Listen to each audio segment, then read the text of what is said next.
Welcome back students. तो last lecture में हमने क्या समझा था? हमने थोड़ा बहुत जाना था सोसाइटी के चेंजेस के बारे में, सोशल चेंजेस के बारे में देखा था कि सोसाइटी के अंदर चेंजेस देखने को मिले थे। सोशल चेंजेस इंपॉर्टेंट थे, मैंने बताया था।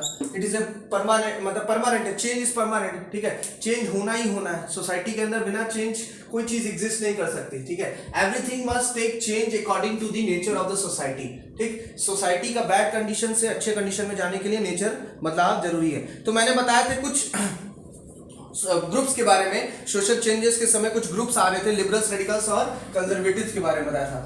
लिबरल्स, रेडिकल्स, ठीक है, रेडिकल्स और कंजर्वेटिव्स के बारे में हमने थोड़ा बहुत जाना था। आज थोड़ा अच्छे से जानते हैं। ठीक है, अच्छे से समझते हैं कि लिबरल्स, कंजर्वेटिव्स और रेडिकल्स कौन होते हैं।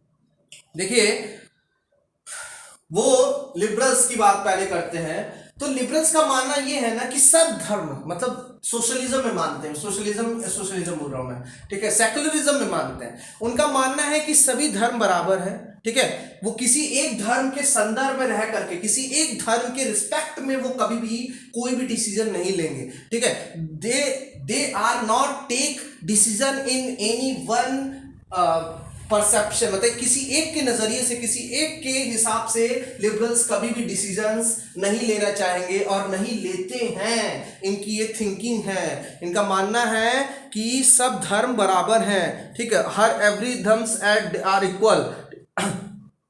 इनका ये भी मानना है कि डायनेस्टिक रूलिंग, ठीक है, डायनेस्टिक रूलिंग का जो सक्सेशन है वो बंद कर देना चाहिए। डायनेस्टिक रूलिंग की जो सक्सेशन है, succession in the sense dynastic ruling का जो पावर चला आ जा रहा है। ठीक है, जो डायनेस्टिक यानी डायनेस्टिक मतलब वंशवाद जो चला आ रहा है, जिसको हम लोग नेपोटिज्म भी बोलते हैं दूसरे शब्दों में आज के समय में।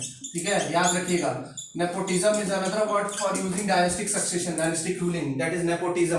जैसे आप जानते हैं, सभी लोग जानते हैं कौन सी पार्टी है जहां पर नेपोटिज्म फॉलो सबसे ज्यादा होता है। Nepotism are followed within the different dynastics and different imperial powers. ठीक है, सब जितने भी साम्राज्य हैं, जितने भी वंश हैं, उनके अंदर डायनेस्टिक होती है, वंश चली आती है ना, उस चीज की शक्ति का विरोध करते हैं लिबरल्स। लिबरल्स का बिलीव है पार्लियामेंटेरियन फॉर्म ऑफ गवर्नमेंट में। ठीक है, पार्लियामेंटेरियन फॉर्म ऑफ गवर्नमेंट में बिलीव करते हैं, मतलब संसदीय व्यवस्था में, पार्लियामेंटेरियन फॉर्म ऑफ गवर्नमेंट में बिलीव करते हैं।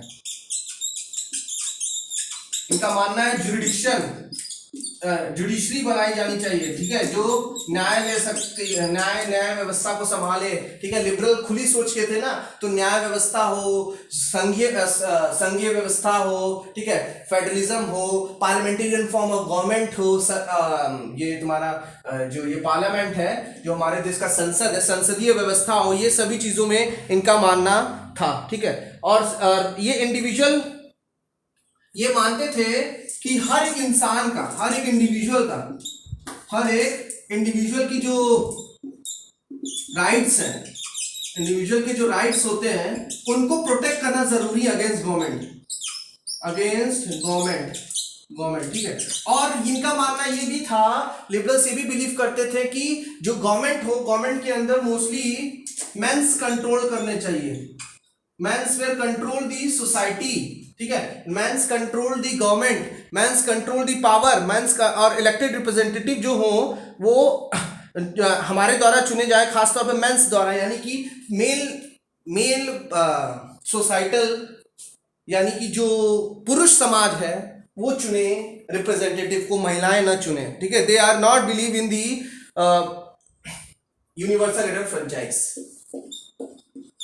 यूएई में ही बिलीव नहीं करते थे, यूनिवर्सल एडल्ट फ्रेंचाइज में इनका बिलीव बिल्कुल भी नहीं था। ठीक है, ये यूनिवर्सल एडल्ट फ्रेंचाइज मतलब ये नहीं मानते थे कि महिलाओं को अधिकार देना चाहिए। ठीक, ये मानते थे पुरुष ही गवर्नमेंट को संभाले, पुरुष ही देश को संभाले। इनका मान्यता ये थी। इनकी जुडिशरी में मान्यता थी, मतलब जो इलेक्टेड रिप्रेजेंटेटिव हो, पार्लियामेंटेरियन फॉर्म ऑफ गवर्नमेंट बनाए, जुडिशरी बनाई, तो मैंने बता दिया पहले ही। ठीक है, और जुडिशरी संभाले। और पता है, लिबरल एक इनकी तरह एक और लोग सोचने वाले आते हैं, जिनको हम लोग डेमोक्रेट्स कहते हैं। क्या कहते हैं? डेमोक्रेट्स। डेमोक्रेट्स अलग होते हैं, डेमोक्रेट्स दूसरे होते हैं। डेमोक्रेट्स मानते हैं यूनिवर्सल एडल्ट फ्रेंचाइज में, they believe in the universal adult franchise, but liberals way not believe in the universal adult franchises. ठीक है, इनके और डेमोक्रेसी के बीच में बहुत ज्यादा फर्क देखने को मिलता है। डेमोक्रेट्स का कुछ पॉइंट सिमिलर है लिबरल्स की तरह, लेकिन universal adult franchise is different apart from the others thing. ठीक है, they felt man of property mainly should have vote, they also do not want the vote for women। तो the right of every citizens को मानते हैं, लेकिन man को खास तौर पे, वुमेन्स को ये लोग रिप्रेजेंट नहीं करते हैं। चलिए, तो ये लिबरल्स के बारे में हमने समझ लिया शॉर्ट में, लिबरल्स क्या सोचते हैं, लिबरल की थिंकिंग क्या होती है। आगे हम लोग नेक्स्ट क्लास में रेडिकल्स और कंजर्वेटिव्स के बारे में समझेंगे। आई होप आपको ये टॉपिक लिबरल्स के बारे में समझ में आया हो। ठीक है, अगर पसंद आया हो तो प्लीज लाइक करिए, और अगर अच्छा लगा हो तो प्लीज शेयर भी कर दीजिएगा। अगर कोई नया है मेरे चैनल पर तो प्लीज सब्सक्राइब कर दीजिएगा। Thank you.